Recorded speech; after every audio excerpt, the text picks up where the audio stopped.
And welcome back to this live stream here at the Japanese Grand Prix. This time we are here for the three-part qualifying session, and it should hopefully be a very exciting one, judging from practice. But as you can see from the weather, very typical of GP4. Whilst you can see there's rain at the end, because of the weather system we have, there's going to be no rain at all. The rain is going to come after the session comes to a close, so very typical of Grand Prix 4. So we are going to avoid the rain for qualifying. It's going to be dry for all three sessions. So very, very typical indeed. There is going to be no rain at all in qualifying. No, not for now, George. There is going to be no rain for qualifying. So, yeah, hopefully it's going to be an exciting one. And, well, I think without further ado, I guess we can get into the qualifying. So I'm again joined by Mirren. So how are you doing? I am doing very well. Looking forward to this qualifying. Should definitely be exciting considering the practice session we just had. Indeed. So anyway, guys, leave your predictions in the stream chat on who you think will get knocked out in the first part of qualifying, as you do normally. Who do you think will get knocked out in qualifying, Mirren? Well, the two, I guess, two manners would be the safe choice.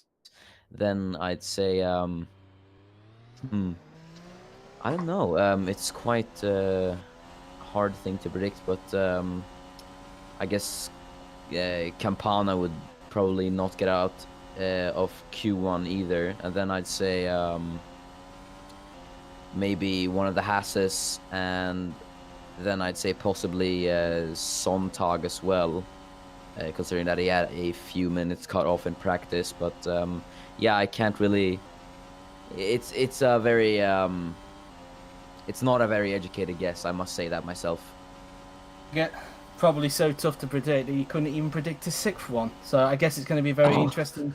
So yeah, because we have 22 cars in this, so it's kind of different. So yeah, but like you said, I think it's going to be very interesting to see. I'm going to go with both Manners, both Williams, Haas, and I'm going to say, what am I going to say? I'm going to say a Renault as a bold prediction, but we will see. Anyway, we've got some track action, as you can see. Rosetta Martinez is the first to come out onto the racetrack. No, the series isn't run by Bernie Eccleston, I'm afraid, Laura. So no sprinklers on the track. Starters now. We look at Rosetta Martinez, who is about to start his first flying lap very soon as he makes his way through the 130R and then into the Casio chicane. He will soon come then. So into the right and then into the left he will go, as he will now start his first flying lap. And in fact, given that somebody said that you have a very nice voice, Mirren, in the practice session, want to take us through a lap? Yes, so the lap of the Suzuka International Racing Course, then into the first turn. This right-hander goes on for very long. Bit difficult to get the right line through there. Now onto the famous S-curves. Goes left and it goes right, and a bit more very, very legendary set of turns. As you said, we've seen quite a few crashes here in the GP4OC. Now on to turn 7, the Dunlop curve, the fast left-hander, into turn 8, the Degner curve, and then turn 9, the sharp right-hander. As you can see, now on to turn 10 and turn 11, the hairpin. Slow the car down. Very nice line through there. Now on to turn 12. Very flowing track this is, considering that it was built in the 60s. This track still holds up today.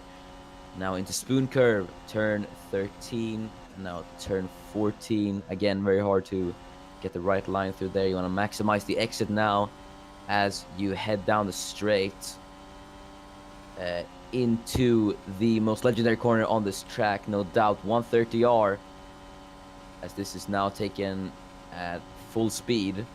Now the final chicane, the Casio chicane, and very neat and tidy line through there, and that is a lap of the Suzuka circuit. Indeed it was. Thanks for that, Mirren. As Martinez is going to be the one that's going to set a benchmark of time for everybody to beat, and it's a 1 minute 30.994. Here comes Jay McKenzie. I think that should be easily beaten, and it is by over a second. Willows only goes second that time. Tomaselli goes to the top of the timing sheets, and not a very good lap from Willows there. I don't know if he got held up there by McKenzie or not. As here is Motrin now, then heading down the pit straight across the line. He will go, and he goes to the top with a 1 minute 28. Franco Gomez across the line. He goes quickest by a tenth. Here comes Andrea Videri across the line. He will go in the Alfa Romeo. Where does he go? And he goes into 5th position there. Cupot goes into 4th. As now we look at Miklos Gal across the line. Goes into 3rd that time by Catalan. Goes to 3rd. He even beats Gal as well. So a good time for both Motrin and Catalan at the moment. 5th for Sontag. A very good time for him in the Williams to get himself up into 5th ahead of Tomaselli. Here comes his teammate Lincoln Parner. Only P11. Only P11 for Lopez. Got held up there on that lap. Chong only 3rd that time by. Here comes Jared Fosbury. Cross line he goes into 13th. Kirishima De Rosa meanwhile goes to P11. Here comes Evan Byrne in the Renault. Across the line he will now come, and he goes into 5th position. George Roque across the line. He will go. He goes into 9th. Here comes Chris Chatfield in the Haas, the future AlphaTauri driver, across the line and goes into 15th position. Here comes Maxim Titkov. Across the line he will go, and he only goes 19th for that lap, as expected for the Manor. Car, meanwhile, goes to the top of the timing sheets by 2 tenths ahead of Gamba. Here comes Gabriel Gomez. He goes into 8th, a good time for him there, and that's the first one's done. So at the moment, it is Armar Carr who currently tops the session, from Gamba in 2nd and Motrin in a surprising 3rd position. But Lopez and Willows down the field at the moment due to traffic. So that's going to be very interesting to see what they will be able to do in their second runs. But I think we should also point out as well that 2 guys on the grid have a grid penalty, of course. We have Lopez, who's got a 5-place grid penalty for the collision he had with Elmar Carr in the last race. And then, of course, we've got Gabriel Gomez, who has a 10-place grid penalty for the crash that he caused at turn 14 in the last part of the race. So some grid penalty to keep an eye on there. But a very interesting first run, you'd have to say, Mirren. Definitely. Really good lap from Motian to put it up into P3 for the time being, beating out Laura Chong in the Ferrari as well. But yeah, it is one thing that's left is speculation about Willows being so far down. Same goes for Lopez as well. But I do think that they will be up there in quite a short time. But yeah, very... yeah, it was quite a good lap from Roland to put it up into P3. Same goes for Matteo Catalan in P5 as well.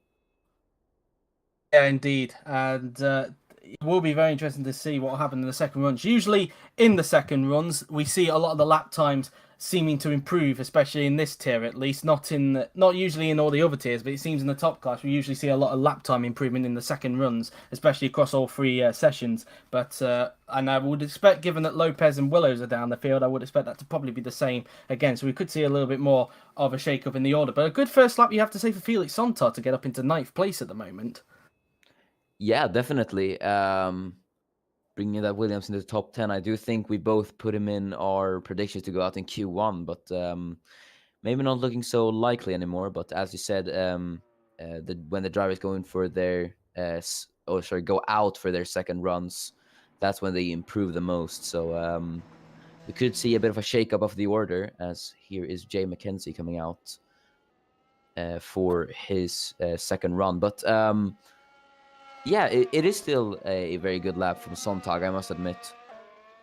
Only 8 tenths off of Armar Carr as well, so it's not like he's a full second behind. He's actually got within 8 tenths of Armar Carr at the moment, who currently tops the session with a 1:28.574. But as mentioned, Jay McKenzie is the first to come out onto the track this time by. It was Rosetta Martinez the previous time by, but this time it's going to be Jay McKenzie in the Renault, currently down in 13th position. A man you would say is definitely under pressure to perform, despite the fact that he is, of course, a 2-time world champion, given that he's trying his damnedest to try and get into the second Red Bull seat for next season, trying to boot out Franco Gamba if he can, and only has a few more races to impress, so he really needs to start picking it up if he wants to stay on the grid for next season. Of course, he and Joseph Willows are the only 2 drivers on the grid who have took part in every top class race so far. If Jay McKenzie ends up not getting a seat for next season, then Joseph Willows will be the only one left to have done every race in the top class. So yeah, it will be interesting to see, but still, as we said, in practice anything could still happen, as McKenzie is about to soon start his lap. A few more cars are now just coming out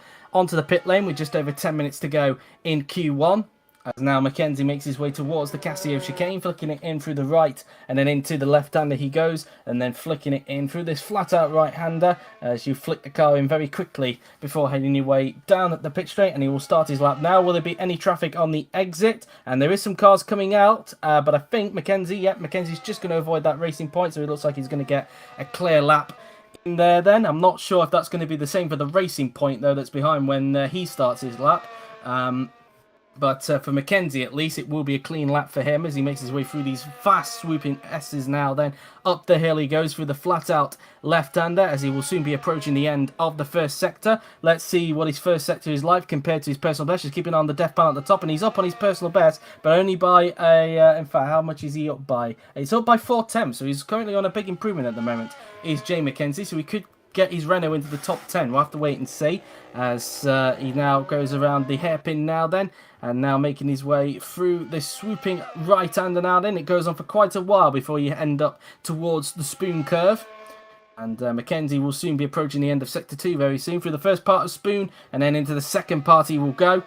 As now he will make his way down this support pit straight, because there is a pit lane right in there, usually used for club races and also for track days as well. So let's see what Mackenzie's second sector is like. 3 tenths down on car, and still I think that's around 6 tenths. No, it's 8 tenths in fact quicker than his personal best in the middle sector. So Mackenzie on for a very big improvement here. He could even get himself into the top 6, maybe even top 5 if he's lucky. But let's see. Mackenzie now then down the pit straight. Where's he going to place his Renault? Across the line then goes the 2-time world champion, and he goes second. That's a very good time for Mackenzie. Wow. He gets up into second place in the Renault. Very good time there for the 2-time champion. Definitely a man who is driving to try and save his career, that's for sure. Lopez, meanwhile, 4 tenths up on car. Is some of that maybe down to the slipstream he's getting off of Byrne? Or is he going to lose some time now because Byrne is not seemingly going to let him go? Let's see if this is going to affect Lopez at all as he makes his way through the Castillo chicane. He needs to improve, of course, because he is in the drop zone, but he should be able to get out of it very easily, even with this little hold-up from Byrne. Across the line now then goes Franco Lopez. Will he go to the top? And yes, he will. He lost time, but he's still 3 tenths clear than Amar Carr. Here comes Andre Videri. Across the line he will go. Does not improve, remains where he is, which is P15.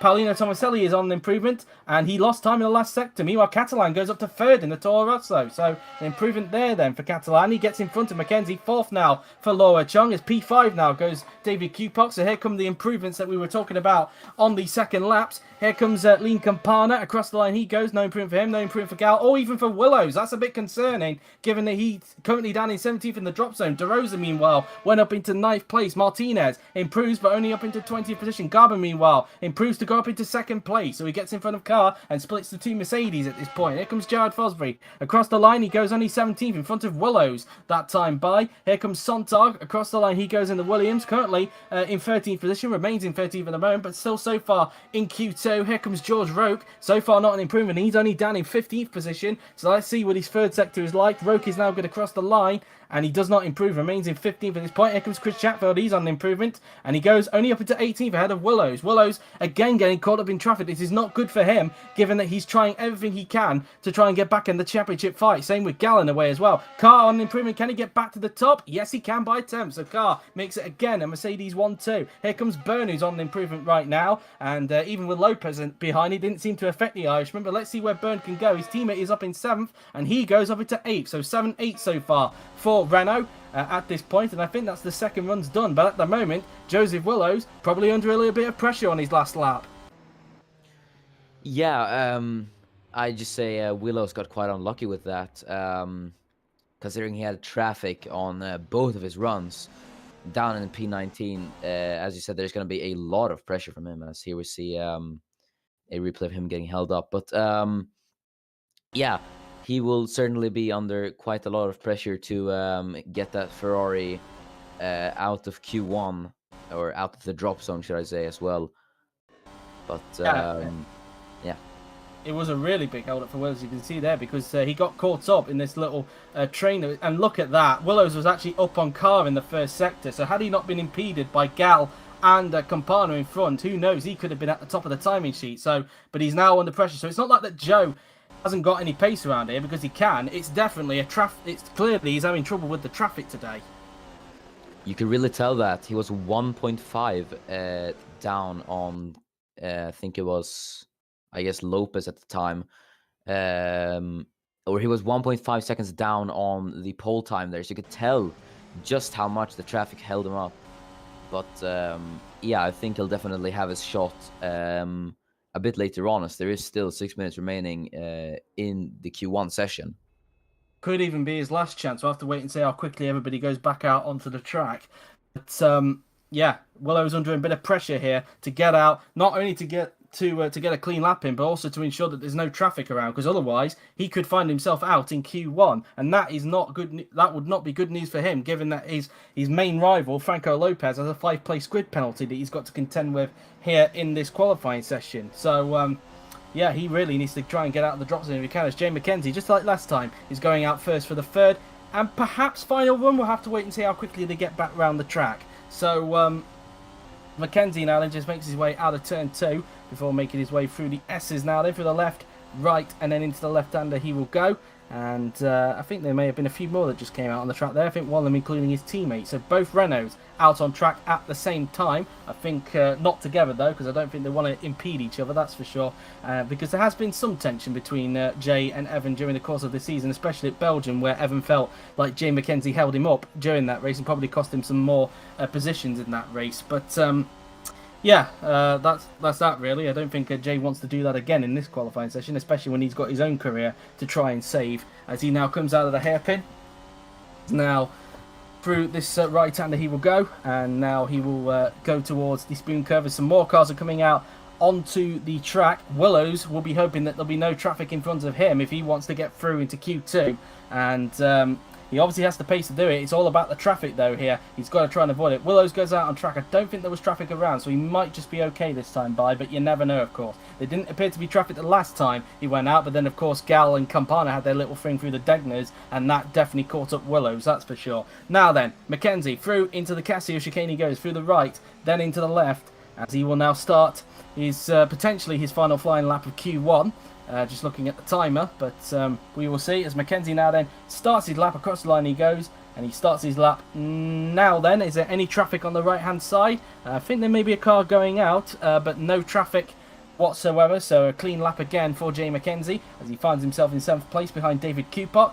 Now up towards the S as he goes, flicking it in through the left, then through the right, then a little bit of a breather before you go into the next section of the S's, through this left and then through this long swooping right-hander, which will take quite a while, it seems. Go to the edge of the track, flat out through this left-hander we will go, and now up towards the Degner curves now then. And let's see what his first sector is like, and he's down on his personal best, 7/10 down on car in the first sector, and down on his personal best as well.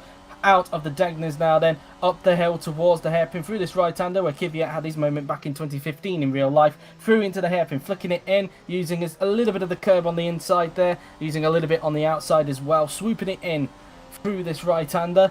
Luckily, that bit of traffic that's in front of Jay McKenzie isn't going to get into the way, because I don't think that bit of traffic is behind anybody else at the moment. Through the spoon curve we go. The first part just missing the apex there, because that's the normal line. Through the next one where you do clip the curb.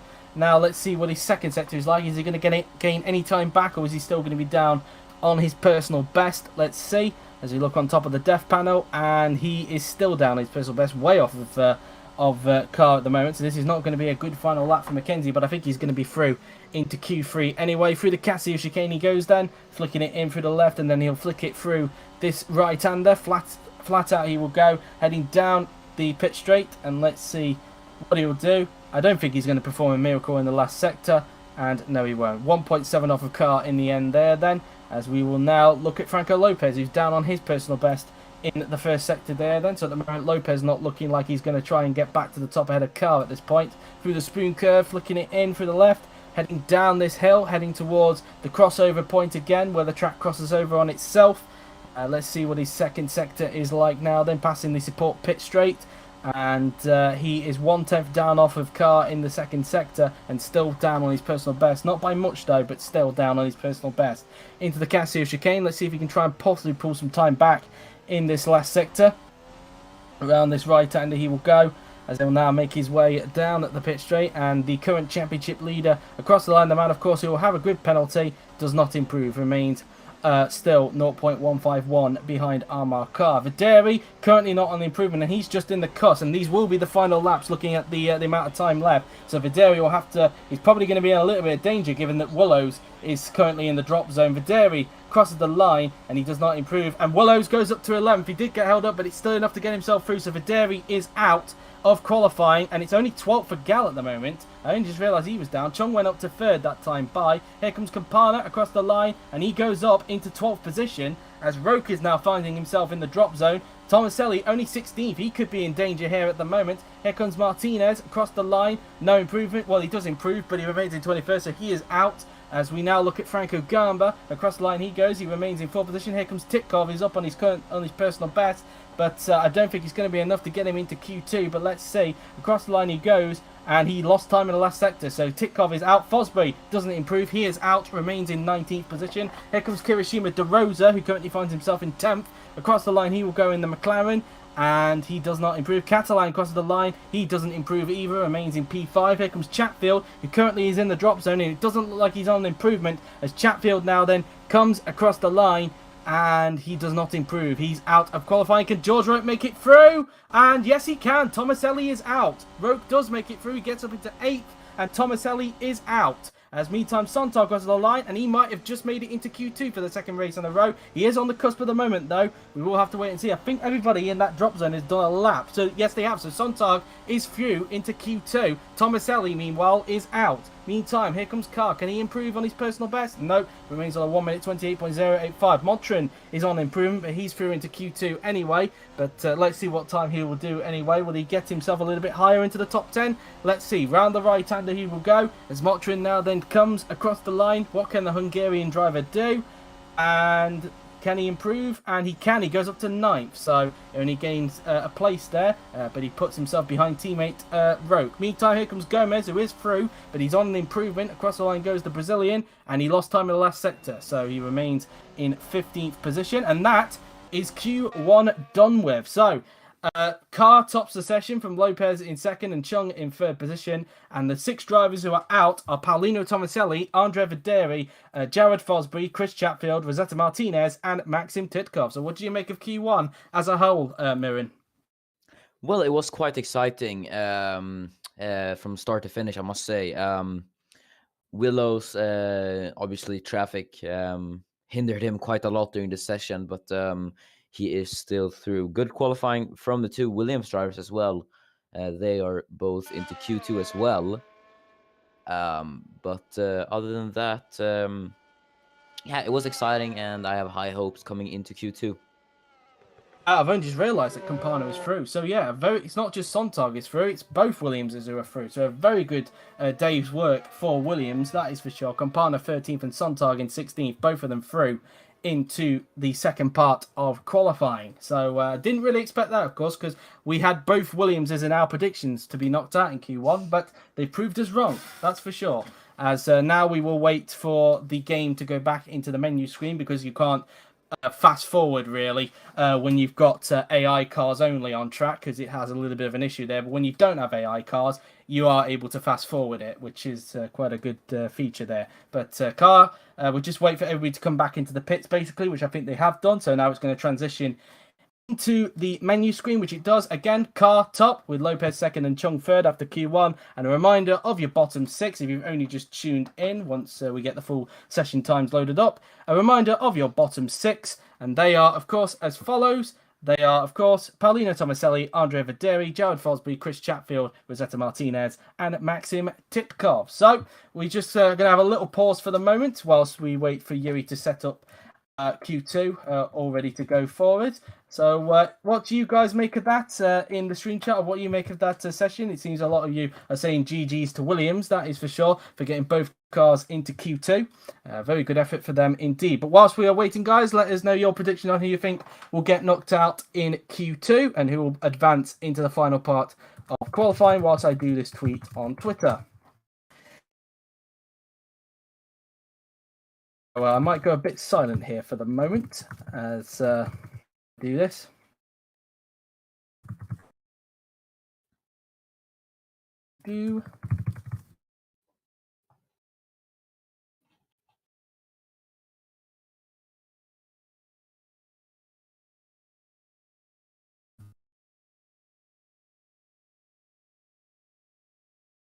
Selly, Federi, Debris, Field, Martinez, and Titkov. There we go. Tweet out. So now we just wait for Q2 to get underway very, very soon. And so we're still getting light tweets about finish ownership over Saudi because of that rumor that came about that Formula One could have Saudi ownership. But apparently, I've heard it could be fake news because the source where it came from isn't very reliable. But we will see. Hopefully, it's not true. That's for sure. I think I'm in agreement with everybody here in the stream chat. That's for sure. But anyway. We've just finished Q1. We'll soon be having Q2 very, very soon, guys. So just be patient for the moment as Yuri gets set up. And that's that. As Franco has to dash off for the moment, so we'll see you in a little bit. As you can see that the weather is up on your screens. We haven't got it streamed until now. And of course, no rain, of course, for the entirety of the session. So I think without further ado, let's get into Q2. So what is your prediction on who you think will get knocked out, Mirren? Well, I'd say the two Williamses would be out for sure this time. Then maybe I'd say the Alphas probably as well. Probably if I had to take one of them, I'd probably say Gomez. Indeed. Yeah. And then I'd say I'm having a bit of memory loss here. Were the two Torossos in? Or no, did they both? Torossos made it. Both Torossos made it. Then I'd probably say that they're out as well. And then probably a Haas. Okay, both Hasses are out. They're already out. I have the memory of a goldfish, I just realized. Whilst you think that, I'm going to say both Williamses. I'm going to say only one Toro Rosso because I think Catalan looked very strong in Q1. I think I'm going to say one Racing Point as a bit of a gamble. I'm going to say De Rosa as well. And I'm also going to say Gomez. That's my predictions. So anyway, we've got some track action now as Roland Motrin is the first on track for Q2. And we did have some predictions in the chat. Before Franco Gomez left, he said both Williams, Gabe, a Racing Point, a Toro Rosso and a Renault. Dennis has said both Williams, both Renaults, Gomez and a Racing Point. And he put Gomez down because of my typo error that I made last season. It must be said. So that meme is still going around, it seems. So anyway, as now Motrin makes his way through the hairpin, everybody should make their way onto the track. No excuses this time by. It's not like in the last session where one car could get left behind because there's only 16 cars left and one of them is controlled by a player car. It means all 16 will be able to go out onto the track. No one's going to get held up. Weird characteristic that Grand Prix 4 has for some reason, but there we are, as I think all 16 cars are now out on the track. There's nobody in the pit lane apart from the player car that Yuri's having to hover in order to make this work.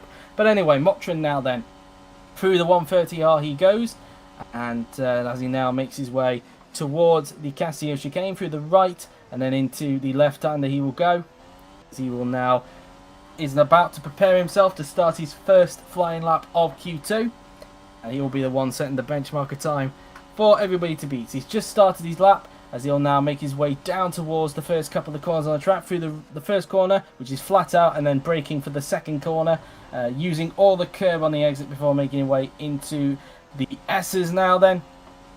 As through the left-hander then goes Motrin, and now through the right-hander, the man of course who you could arguably say got robbed of a podium last time out in Russia after what happened between him, Gabriel Gomez, Davey Kupok and Kirishima De Rosa. As now Motrin makes his way towards the end of the first sector. 28.966, a decent first sector there for Roland Motrin, as he now makes his way through the first crossover point of the track, and now up towards the hairpin he will go, as he'll now flick it in through the left-hander. As you've got a bit of the fans sitting on the hills there. Suzuka, I've heard, is quite a good place to go and visit whenever you go and watch a Grand Prix, especially in normal times when we're not under a pandemic. So That is now through into Spoon Curve goes Motrin, as he'll soon be approaching the end of Sector 2 very, very soon. Heading down the hill then, and now approaching the crossover point again, which is where the end of Sector 2 is going to be. And we're looking at the first sectors compared to everybody else. It seems the quickest in the first sector at the moment is Franco Lopez, so keep an eye on that one, as Motrin is just within 1 minute 9.952 in the second sector there. In fact, I take that back. In fact, I think it's Armagh. In fact, there's only 1,000 between Carr and Lopez in the first sector there, so only just Lopez is in the first sector. As now Motrin's going to cross the line to set a benchmark of time. It is a 1:29.751. Here comes Lincoln Parner in the Williams as he now makes his way down the pit straight, and the American is going to cross the line to go into second, 8 tenths behind Motrin. Here comes David Kupak across the line. De Rosa, meanwhile, went quicker than Motrin. He went quickest, and then Kupak went to the top by a tenth. Here comes Gomez. He goes fastest by a tenth. Here comes Franco Lopez, who was looking quick in the first sector. Let's see if he can keep it up. Round the right-hander he goes, and the championship leader makes his way down the pit straight and across the line. He will now go. And it is going to be a 1:27, a very good time there for Lopez. He goes to the top by 3 tenths. Gal only third that time by behind Gomez. Fourth for Byrne, then it is Carr who goes up into second there. Mercedes 1-2. Chung meanwhile goes to third. Garber then goes to third ahead of Chung. Here comes Matteo Catalan making his way down the pit straight. Across the line he will go. And he goes to 11th. Sontag then goes to 11th ahead of Catalan. A good time there from Sontag. Willows goes to third in the Williams ahead of Garber. Here comes Jane McKenzie in the Renault. Across the line he goes, and he goes into 6th for the moment. Here comes George Roke in the Racing Point, and he goes to 8th.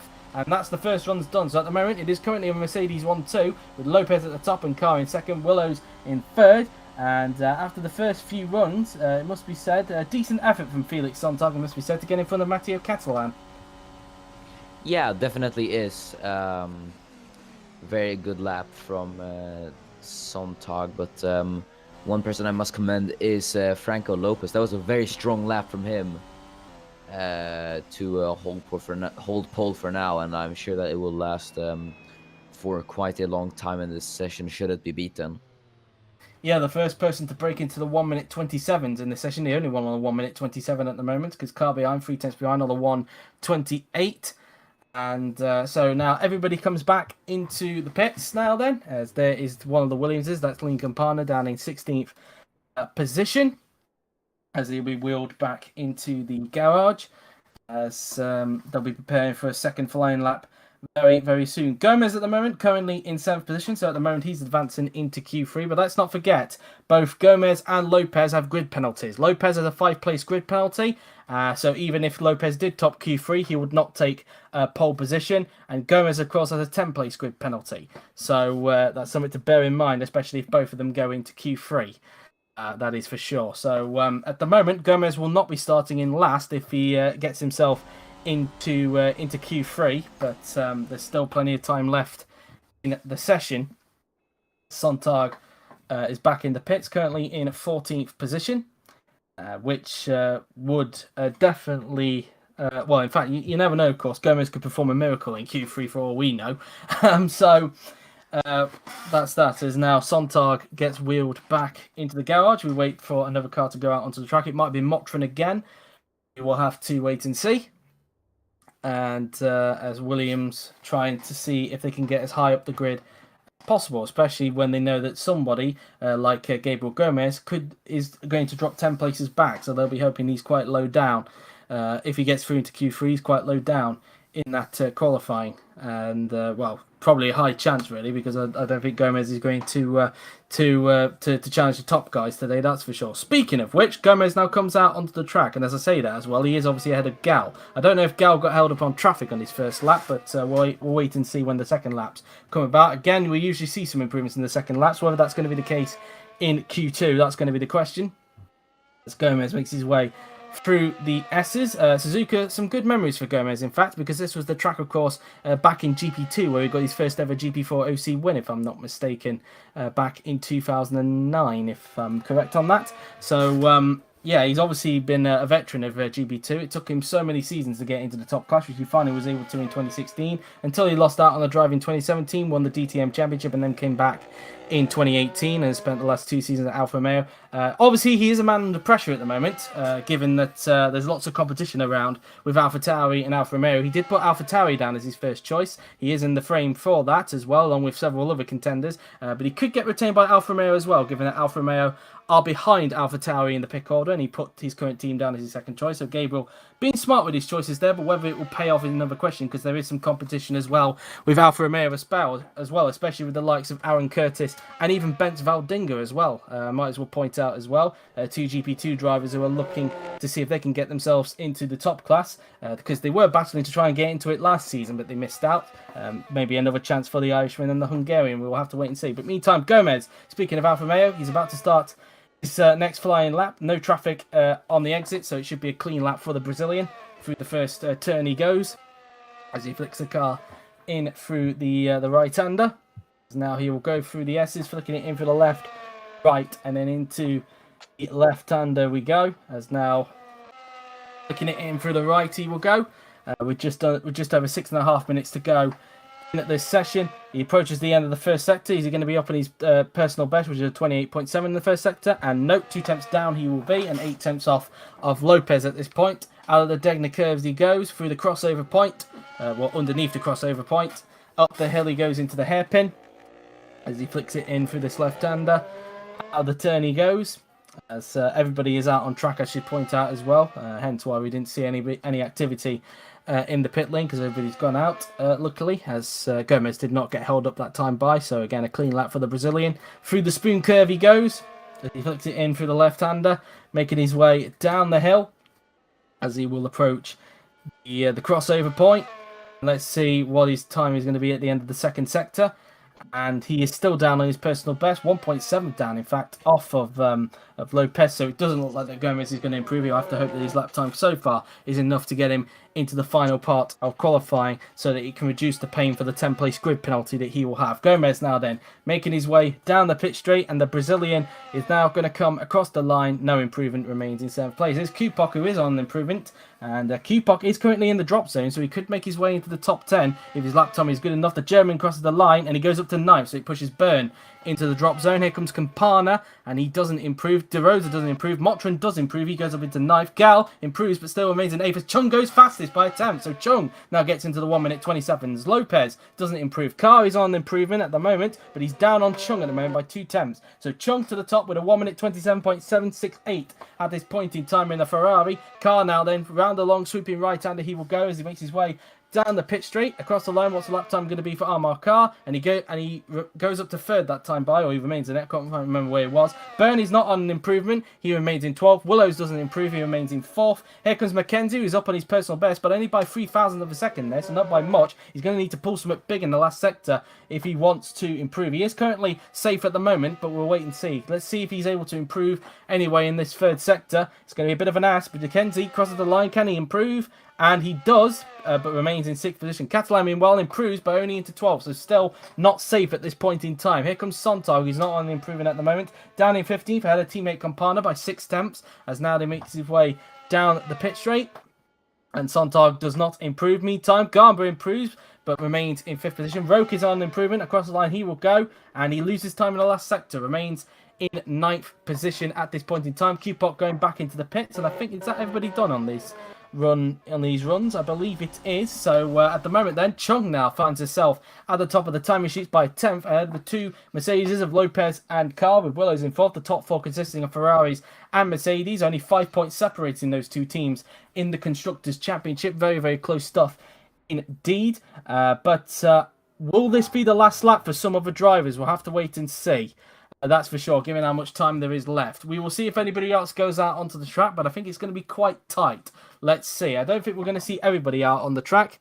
We will see, as Williams wheel Campana back into the garage. But what did you make of that second run that time by Mirren? Well, it was quite interesting. Everyone seemed to make a lot of improvements, especially Chung, obviously going on to a provisional pole for the time being. A 10th clear of Lopez in 2nd. But I think it's a bit hard to tell at the moment. So I'll just have to wait if they go out on their final run now. But yeah, as you said, it will be quite tight considering it is 2 minutes and 40 seconds now remaining in quali, and we're just seeing some guys come in now, so it's definitely going to be tight. Yeah, that's that for sure. So, as in fact, we've got some cars going out. We've got Lean Campana, so he'll have one more chance to try and see if he can get a Williams into a surprising Q3 appearance. So, Campana's going out on the track. Will anybody else in the drop zone go out on the track with him? We did see Kupok was waiting, so we could see him go out onto the track, but we will see as Campana makes his way through the S's now then. As now through the left-hander we will go. And De Rosa has come out onto the track, so another one in the drop zone has just come out onto the racetrack. So we'll have one more chance to try and get a McLaren into Q3. So far, not been a good session for McLaren as a whole at the moment, with Tomaselli starting down in P17 at bare minimum, because we don't know where Gomez is going to end up at the moment in this qualifying session. So he could finish. He could start 16th or even 15th if somehow Lopez ends up dropping down the field, but I don't think he will, to be honest with you. I think he's just got to be only gaining one place at least if Gomez ends up going low in Q3. If he stays there, that is. As we had Motrin on the track, but only De Rosa and Campano have gone out from the drop zone. And I think that's it. In fact, Byrne might have just been able to just get out in time, but Kupok hasn't. So Kupok, Catalan and Sontag, all three of those guys are out. So it's only going to be Byrne, De Rosa and Campana who can possibly get themselves into Q3. And so that may be something to keep an eye on there then. We're looking at one of these drop zone guys right now. This is Lean Campana, who makes his way through into the Casio chicane to start his final flying lap of Q2. So Motrin and Roke, both Force India Racing Point drivers, will have to hope that they've done enough to get through into Q3, sorry. I think Motrin went back out onto the track, so he could have a chance to get himself back into Q3 if somebody knocks him down, but Roke will have to hope. Gal has gone back out as well, so he probably thinking he might not be safe given where he is at the moment. Not so far been the best qualifying session at the moment for Mikolas Gal, it has to be said, as Campana now then makes his way through this swooping corners now then. Let's see what his first sector is like compared to his personal best, and he's down on his personal best by 2 tenths. So at the moment, Campano is not going to make it through at this point in time as he makes his way out of the Degner curves now. Then up the hill he goes towards the hairpin. So through the left-hander then goes Lean Campana, as he will now put pedal to the metal out of the corner. A few seconds left on the clock as 5, 4, 3, 2, 1. 0, and the checkered flag is out for Q2, and that marks the end of this session. Of course, I think Byrne just did enough there to do a lap, so he'll have one more chance to get through into Q3, as will De Rosa as well. But I think Campana might be holding up a Red Bull here, because I can see on the mirrors there's a Red Bull on the inside of him there. Not sure which Red Bull it is, and I think it's Gamba, because it's a pink helmet, so I think it's Franco Gamba he's holding up. I think Gamba's safe anyway, so I don't think he's got too much to worry about. He is up in P5. As Campana now then makes his way through the right-hander, and because of that with Gamba, I don't think he's going to improve. He wasn't up on his personal best in the second sector anyway, but across the line goes Lean Campana, and he doesn't improve, so he is out. He remains in 16th. Catalan obviously didn't have enough time. Here comes De Rosa, he's up on his personal best, so he could push Motrin into the drop zone. Across the line goes De Rosa, and he does only go up to 11th, so De Rosa is out. He wasn't able to push Motrin into the drop zone now then, so I think Roke is through. I think he is safe. Here comes Loa Chung meanwhile. Can she improve on a 1 minute 27.768? No, she can't. Only by 23 thousandths though, so not far off. Here comes Gabriel Gomez. I think he is safe, but he's not going to improve on this lap. Sontag will stay in P15, so 15th and 16th for Williams. A good session for them. Motrin is up on his personal best, so he might further improve on his 10th place, and he does. He goes up to 6th. A very good time there indeed, and we've got to bear in mind Byrne, because he is up on his personal best. Roke I don't think got out in time, so Byrne could push Roke out here as he will now go around the right hander. Can Byrne get his Renault into the last part of qualifying? Across the line goes the Irishman, and can he improve? And he does. He goes up to 6th. He pushes Roke into the drop zone, and I don't think Roke had enough time to do a lap, and I don't think he has. So Roke is out of this session. There was a pit symbol above his name I just saw for a brief moment there, and there he is. And yeah, Roke is out, so Byrne has pushed him out. Gal just makes it, so he was very, very close to not making it there, but Gal just makes it into the final part of qualifying. But the 6 guys who are out are Roque, De Rosa, Cupok, Catalan, Sontag, and Campana. The 2 guys who have grid penalties are through into Q3. So for them, it's about as high as they can get. For them, their Q3 will just be about how high they can get in the qualifying before the grid penalty comes into an effect. But what did you make of that session overall, Mirin? Well, the battle to get out or the battle to get into Q3 was certainly exciting, I must say.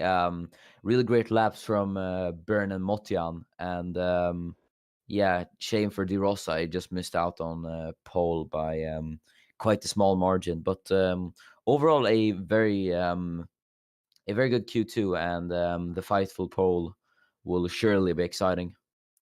Yeah, indeed. So the top 3, of course, being Laura Chung, Franco Lopez, and Omar Carr, and your bottom 6, of course, being George Roque, Kirishima De Rosa, David Cupok, Matteo Catalan, Felix Sontag, and Lean Campana. Most of these guys will bump up a place, of course, because of Gomez, but we will see how many it will be. In fact, it could be all 6 of them. We'll have to wait and see. But we're just going to wait now for Q3 to get underway. And so just waiting for Yuri to prepare for that whilst I go and put a tweet up saying that Chung topped Q2, if I can find her car anywhere. Somewhere on here. I might do it from when she got to the top of the session. And so whilst we wait then, guys, let us know your predictions on who you think will take pole position for tomorrow's Japanese Grand Prix. And in fact, what you think the rest of the top 10 is going to look like. Who do you think is going to get pole, Mirren, whilst we wait? Oh, that is a really good question, actually. Yeah, as you may have figured out, I am not the best with predictions, but I will throw my hat into the ring. And I will say, I think Franco Lopez has quite a good chance of securing pole.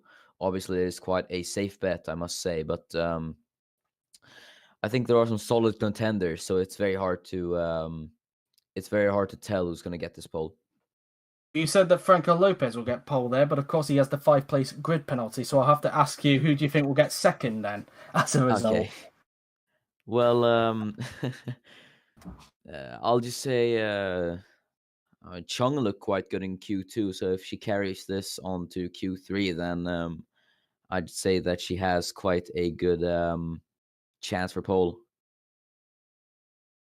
I'm going to go with Armor Carr, personally. I'm going to go with Carr on that one. Legitimately to take pole, not to take advantage of a grid penalty from Lopez. I think Carr will legitimately get pole. But we will see, of course. Anything could still happen. George is going bold and going with Gal for pole position. So maybe putting some logic into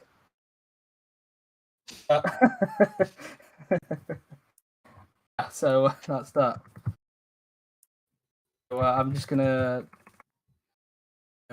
put this out then for Twitter. Out in Q2 are Rogue. Okay. You just let us know something there, which you obviously can't hear, but or shouldn't do anyway. So just finish the tweet off there, and there it is. The tweet is out there too. Luckily, the stream didn't hear that one. So yeah. So you don't need to know about that. So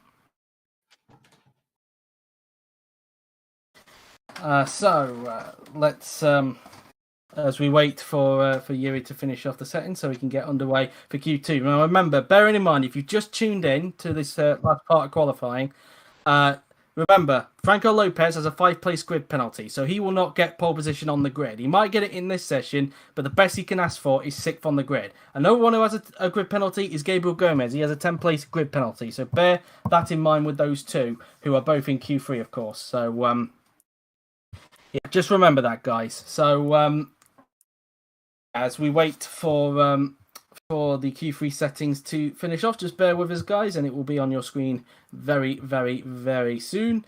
And somebody suggesting that Laura Chung could get pole position. That is a very good bet, I would say, given the pace that she's shown during this session.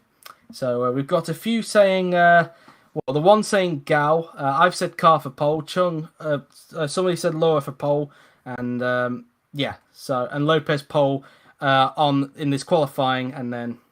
So anyway, we've got the stream up for you, and I think without further ado, let's get to the final part of qualifying. It should be very, very interesting indeed, as we now on the loading screen, looking at a picture of some of the painted curves here at Japan. I think on a very damp day, it must be said, or it could be the sky that's creating that effect with the colour. So anyway, we're now in the pit lane now then, ready for Q3. One of these pit lanes where it's actually on quite an angle, as you can tell from the cockpit of each of the cars, because it's obviously a downhill pit straight, and you can definitely tell from the cockpit just how much elevation it has, the hill here, from going downhill, that is. Elevation means uphill, the opposite of elevation, whatever that is, whatever the terminology that is. But anyway, we've got a car on the track. It is Armar Car who's going to be the first to go out onto the track for Q3. So out on the track he will go, and he'll be setting the benchmark of time for everybody to beat in this final part of qualifying as he makes his way through the first 2 turns on the track now then, and using as much curve on the outside as possible. Through the left, then through the right, and then into the left-hander he will go. And now into this long hairpin past the Honda banners that are on the left. Roland Motrin has just come out onto the racetrack. He's second on track. Also on track is Gabriel Gomez, one of the 2 drivers who have a grid penalty for tomorrow's race. 10 places he has, whereas Lopez has 5. At the Dagners goes Armar Car. Still only 3 cars out on the track at the moment. Joseph Willows has now come out onto the track as well. He was lucky to just get into Q2 a little bit earlier on today after getting caught up in traffic in Q1. Also on the track we have Evan Byrne, who's just joined us as well, as is Franco Gamba. They've come out onto the track as they're all fielding their way onto the track. Carl will be hoping that all of them will be out and hope to not get caught up in traffic on his first flying lap. Lopez has just come out onto the track, his teammate, as has Laura Chung. Miklos Gal also on the track. And is that everybody? Yep, Jay McKenzie's just come out as well. So all 10 cars are out on the track, no hold-ups, unless the drivers that came out onto the track have come out behind another car. So, into the Casio chicane then goes Armar Car, flicking it in for the right and then into the left-hander, using as much curve on the exit there as he will start his first flying lap of Q3.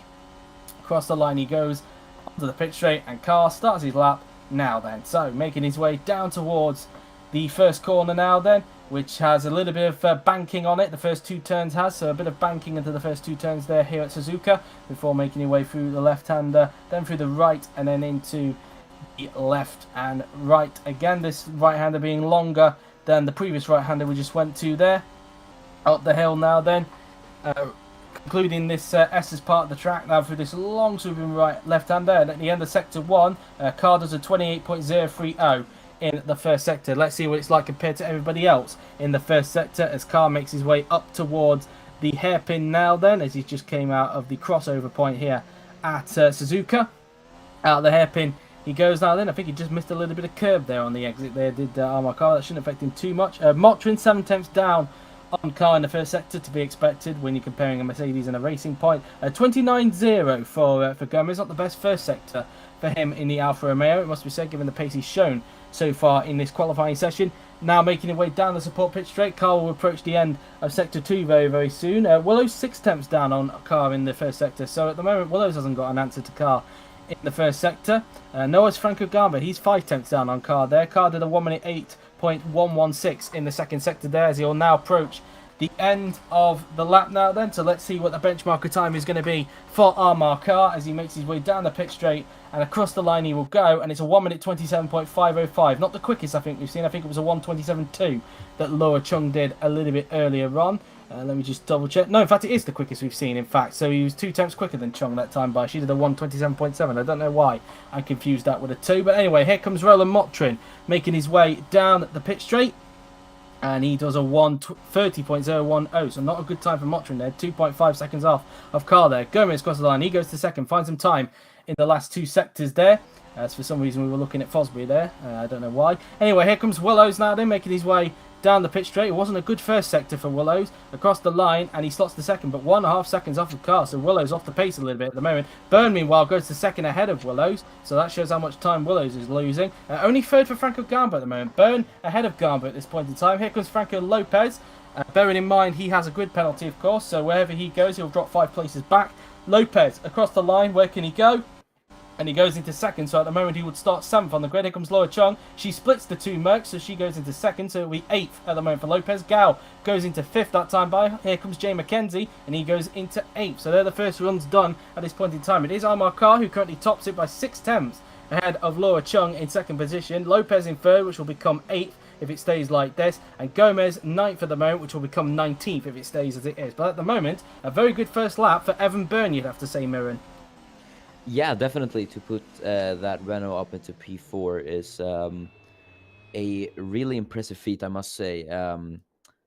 Looks like Willows didn't have the greatest lap time, neither did Gal. Both look a bit off the pace. But yeah, it is still a good lap from the Irishman nonetheless. At the moment, he would start third at the moment with Lopez's grid penalty, so he'd be quite high on the second row at the moment. Not quite as impressive as what it was last season, where he nearly got pole position in Hungary, but still, so far, good effort at the moment for the Irishman, as Motrin goes back into his box.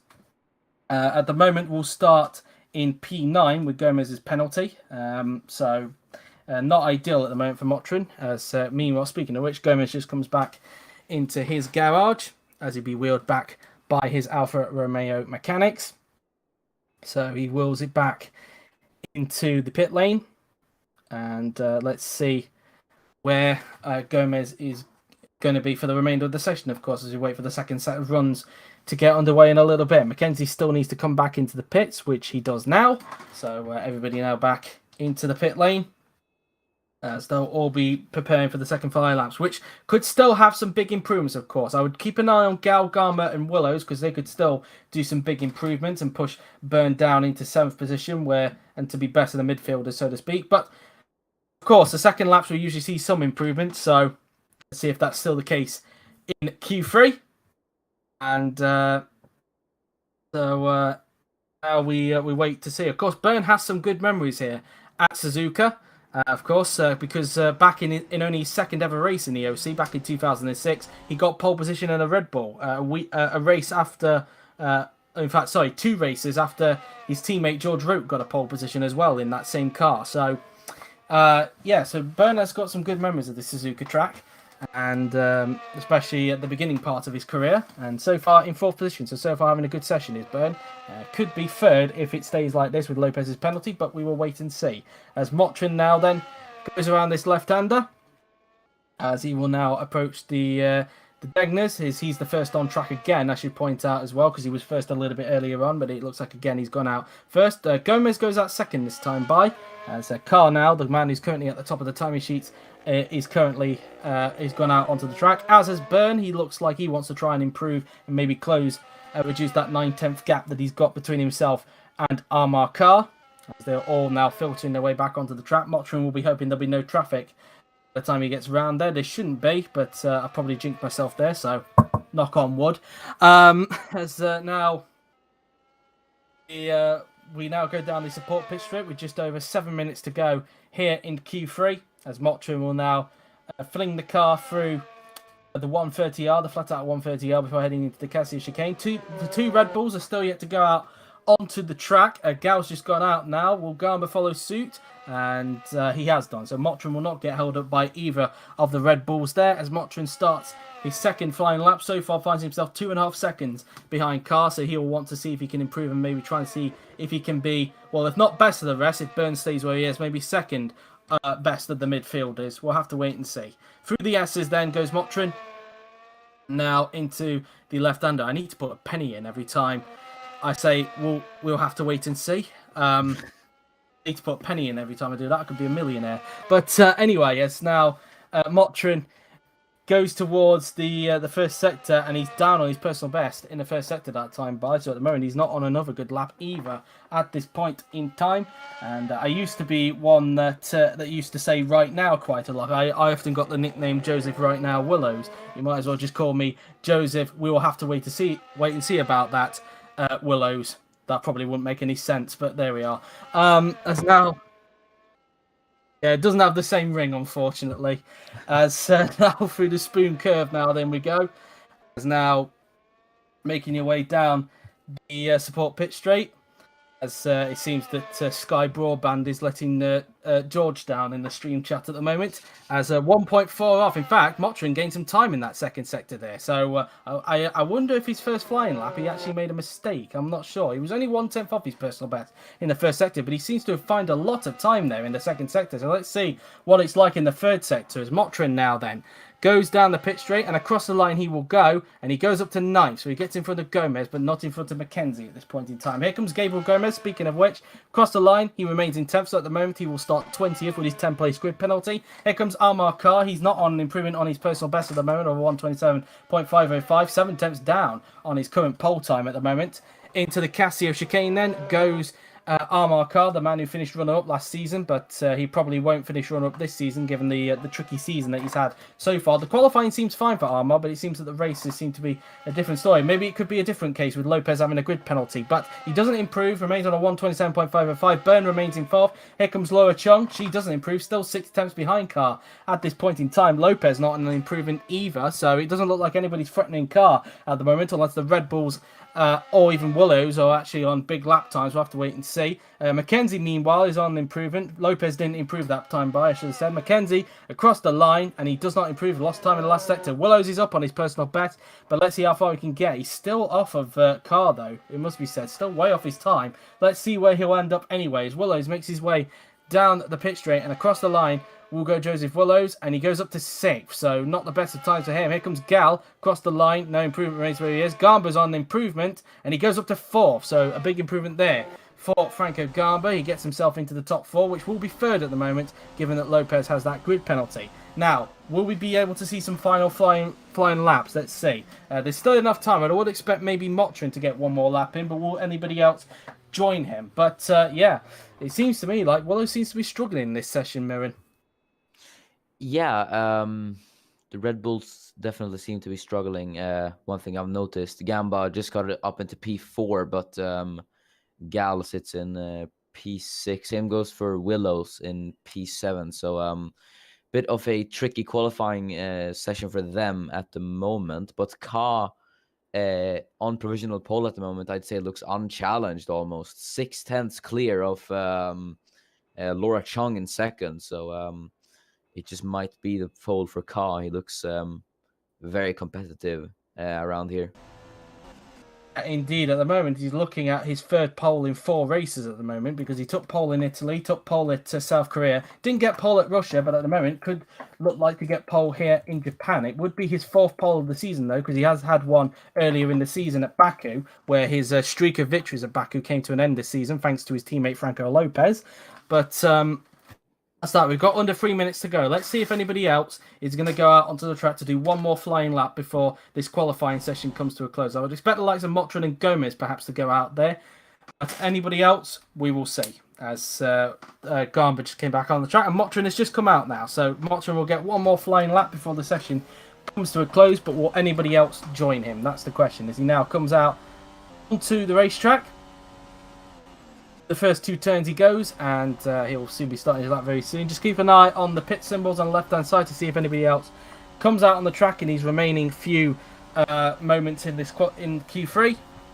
So far, Motrin the only one out there at the moment, but now Gomez has joined him as expected. But will anybody else join him to join those two to do one more flying lap?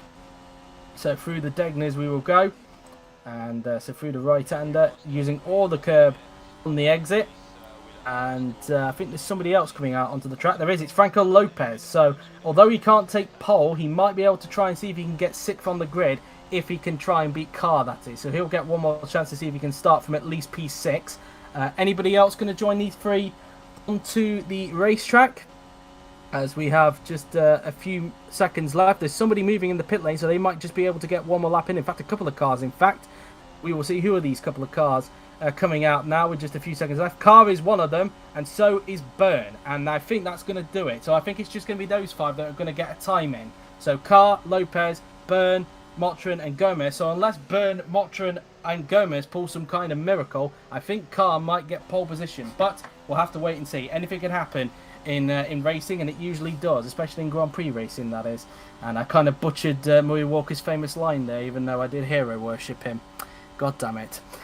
As now through the first 2 turns then goes Motrin as he started his final flying lap. Out of turn 2 he goes. Let's see what his first test is going to be like very soon as he just negotiates through these S's. You can see how much his head is having to turn, how much he's having to work his neck through those corners. A lot of G's being pulled through these S's. Up the hill then goes Motrin as he will now approach the end of the first sector. His current best is a 28.866. Is he up at his personal best? He is by 3 tenths in the first sector. Now remember, of course, on his previous lap, he gained a lot of time in that second sector. So whether he can keep this up for the remainder of the lap is going to be another question. Because he's currently 1.8 off of car. But let's see what his second sector is going to be like as he comes out of the hairpin. And now through the right-hander he will go. As now he will up towards the spoon curve with just a few seconds left on the clock. 10 seconds left. 9, 8, 7, 6, 5, 4, 3, 2, 1, 0. Checkered flag is now out, and that is the end of the session. Byrne and Carr, I think, have just done enough to do another lap. Through the 130R then we will go as Motrin is still 6 tenths up on his personal best, so he might even get in front of Willows here, maybe even Gal if he's lucky. He might even get himself into the top 6, we will see. Motrin now then, round the final few turns he goes, and now down the pit straight goes Roland Motrin, and across the line he will go, and what is he going to go? He goes up to 6, so he does get in front of both Gal and Willows, and Willows is going to start, well, at maximum P8, but it could be P7 if Lopez stays in third. Here comes Gomez now then on his final flying lap. And the right-hander he will go as he will now come down the pit straight, and across the line goes Gabriel Gomez. What's he going to do? And he doesn't improve, so it's going to be a P20 start for Gabriel Gomez with that 10-place grid penalty. So he's going to start in 20th. That'll lift Roke up into 10th. Here comes Lopez. He's not on an improvement, so at the moment it looks like he's going to be starting in 8th on the grid. Across the line goes Franco Lopez, and no improvement. He will start in 8th for tomorrow's race. Carr and Byrne the last 2 on a lap, but they're not going to be improving at this point in time. So I think Carr has done enough to get his 4th pole of the season, unless some miracle happens in the last sector now then. So into the last chicane then goes Carr through the right, then into the left, as he will now hook the car through the right-hander, making his way down the pit straight, and across the line now then will come Armar Carr, and he does not improve. He remains on a 127.505. Byrne crosses the line, and he does not improve. He will start 4th tomorrow due to Lopez's penalty. Motrin will start 5th tomorrow due to his penalty. But as a result, for the 4th time this season and for the 3rd time in 4 races, it is Armar Carr who is going to take pole position for tomorrow's Japanese Grand Prix. So we are now going to take a look at the pole lap. We will see Yuri pause the game in just a little bit. Please do not forget, Yuri, as is that then. So we're going to mute ourselves, guys, and we're going to let you see the pole lap from Armar Carr. Okay, so we're now going to see the pole lap from Armar Carr. So me and Mirren are going to mute ourselves, and you're going to see the pole lap.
That is how Amar Khan got his 4th pole of the season. A brilliant lap indeed. Nobody could really touch him in this qualifying session, as Mirren pointed out a little bit earlier on in the session. And, well, the question is, can he convert it into the win tomorrow? That is going to be the question. Given that Lopez is starting further back, this could be his best chance to try and get a legit win this time. Because let's be honest, the win at Monaco was a bit lucky. But anyway, a reminder of the grid. Carl on pole, Chung in second, Lopez third, but he will start 8th. So it's going to be Franco Gamba in 3rd, Evan Byrne in 4th, with Roland Motrin in 5th, Miklos Gau in 6th, Joseph Willows in 7th, then Franco Lopez will be in 8th, with Jay McKenzie in 9th, and Gabriel Gomez qualified in 10th, but because of his 10th place grid penalty, he will start down in 20th, which will mean George Roke will start tomorrow's race from P10. So, what did you make of that session overall, Mirren? Well, as I said previous, I must say that Carl was almost untouchable out there. It was a really, really strong lap from him. And as we saw, no one could challenge him. But yeah, congratulations to Armar on the pole. And yeah, just a very, very interesting quali indeed. Yep, indeed. Well, that has been it from a very entertaining qualifying session, it must be said. Of course, we don't commentate the race tomorrow because, of course, we let George do that for the highlights. But that has been it then for today, guys. I hope you've enjoyed it. So thank you all for watching. I've been JW97. He's been Mirren Avicii for his 2nd ever commentary, his 1st ever for a top class. I think it's fair to say he's done a very good job. And we will see you guys tomorrow. Not us, but the stream will see you guys tomorrow at 5 p.m. BST for the 53 lap Japanese Grand Prix. Till then, take care. Goodbye.